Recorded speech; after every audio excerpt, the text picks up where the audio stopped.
اسلام آباد کے تینوں حلقوں کے کامیاب امیدواروں کو نوٹیفیکیشن معطل کر دیے گئے ہیں۔ اسلام آباد ہائی کورٹ نے نون لیگ کے انجم عقیل خان، طارق فضل چودھری اور خرم نواز کی کامیابی کے نوٹیفیکیشن معطل کیے ہیں۔ ان میں NH 46، 47 اور NA 48 کے حلقے شامل ہیں۔ یہاں پر آپ کو بتا رہے ہیں کہ نوٹیفیکیشن معطل کیے گئے۔ اسلام آباد کے تینوں حلقوں سے نوٹیفیکیشن معطل کر دیے گئے۔ طریقے اسی پر بات کرنے کے لیے ہمارے ساتھ موجود ہے ماہر قانون حافظ احسان۔ حافظ احسان صاحب، بہت شکریہ۔ مسلم لیگ نون کے 3 امیدواروں کے کامیابی کے نوٹیفیکیشن معطل کر دیے گئے ہیں۔ اب ان کے پاس کیا آپشنز ہیں، آپ کیا سمجھتے ہیں؟ بسم اللہ الرحمن الرحیم۔ آپ کا بہت شکریہ کہ آپ نے موقع دیا۔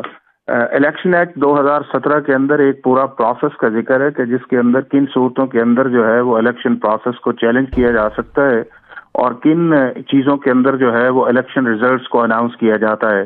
اب اس کیس کے اندر جو اصل کانٹروورسی ہے وہ ہے فارم 47 اور فارم 45 کے ڈفرنس کی، جس کو ان جو اپوزنگ کینڈیڈیٹس ہیں انہوں نے ہائی کورٹ کے اندر چیلنج کیا ہے۔ پہلے بھی ہائی کورٹ کے اندر گیا تھا، پھر معاملہ الیکشن کمیشن آف پاکستان کی طرف گیا اور دوبارہ پھر اسلام آباد ہائی کورٹ کے اندر ان فارم 45 اور 47 کی بنیاد پہ ایک پٹیشن فائل کی گئی ہے۔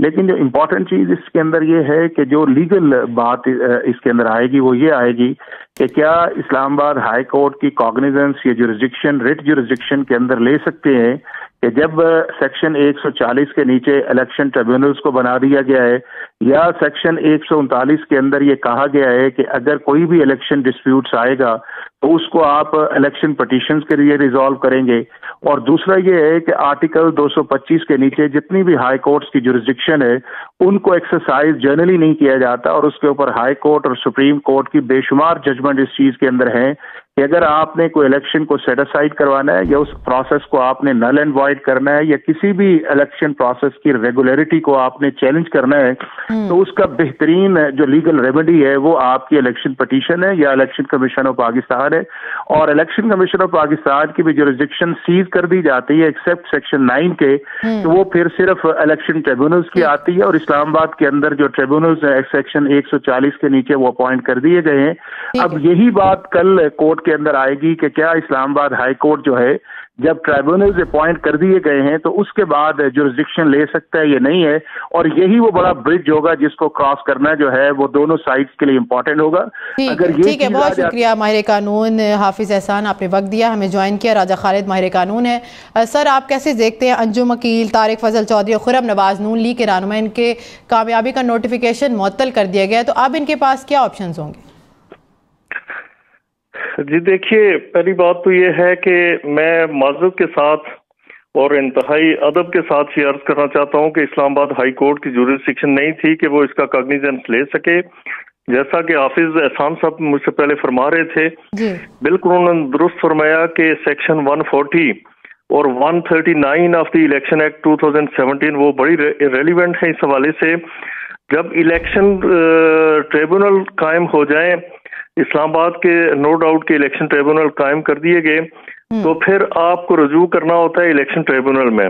یہ جو ریٹ جورسڈکشن ہے انڈر آرٹیکل 199، تو اس میں کبھی بھی جو ڈسپیوٹڈ کویسچن آف فیکٹ ہے یا جو کنٹروورسی ہے disputed, that can not be resolved in writ jurisdiction, یعنی وہاں پہ آپ اسے پروب نہیں کر سکتے، اس میں شہادت کو ایویلویٹ نہیں کر سکتے آپ آن دی فیس آف اٹ۔ پہلے تو آپ کو 2 چیزیں دیکھنی ہوتی ہیں کہ whether the person who filed writ petition is an agreed person اور ناٹ۔ اگر وہ ایگریوڈ واقعی ثابت ہوتا ہے اور اس کے کسی فنڈامنٹ رائٹ کی انفرنجمنٹ ثابت ہوتی ہے تو پھر اگلی بات آتی ہے کیس کے میرٹ کی۔ پھر یہ دیکھا جاتا ہے کہ جو کسی لا کی وائلیشن تو نہیں ہوئی، لیکن جو کنٹروورسی ہے، ڈسپیوٹڈ کوئی کویسچنز ہیں جو شہادت کے محتاج ہیں، اس میں ریٹ ایشو نہیں کی جا سکتی۔ تو کراچی سے لے کے میرے خیال میں KPK کی جو ہائی کورٹ ہے بہت سارے کیسز میں حالیہ الیکشن کے حوالے سے وہ قرار دے چکے ہیں کہ آپ کو جو اپروپریٹ فورم بنتا ہے آپ کا وہ الیکشن کمیشن ہے۔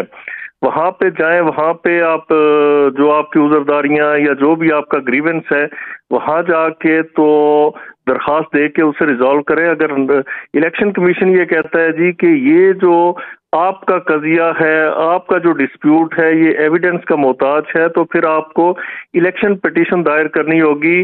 جو الیکشن متعلقہ آپ کا الیکشن ٹریبونل ہے وہ ڈیسائیڈ کرے گا آپ کے جو بھی کنٹروورسی ہے اس سے الیکشن پٹیشن دائر کرنی ہوگی۔ بہت شکریہ راجہ خالد، ماہر قانون ہمارے ساتھ ہیں، آپ کا بہت شکریہ۔